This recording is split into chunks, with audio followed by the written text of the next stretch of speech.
bo'lsa göre yok. O'zingdan ketmagil birodar, dunyoda Xudodan zo'ri yo'q. Har kimga o'zim haq berman deb olamni yamlamay yerman deb adashma sulton kerman deb dunyoda Xudodan zo'ri yo'q. Qo'lingda bo'lsa ham oy quyosh Rohga qo'yarsan bir kun bosh. O'zingdan ketmagil ey bosh, dunyoda Xudodan zo'ri yo'q. Sherlar bor davrada bo'ri yo'q. Lekin sher o'lsa go'ri yo'q.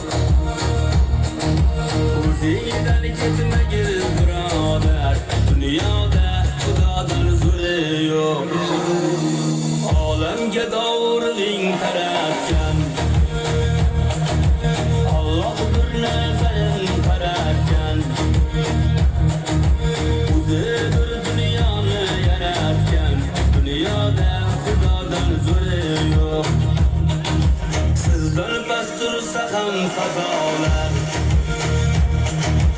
unutmang ey kazo kazolar. Kübringiz uchun ham jazolar, dunyoda Xudodan zo'ri yo'q. Sherlar bor davrada bo'ri yo'q.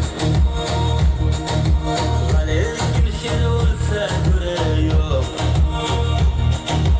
O'zingdan ketmagil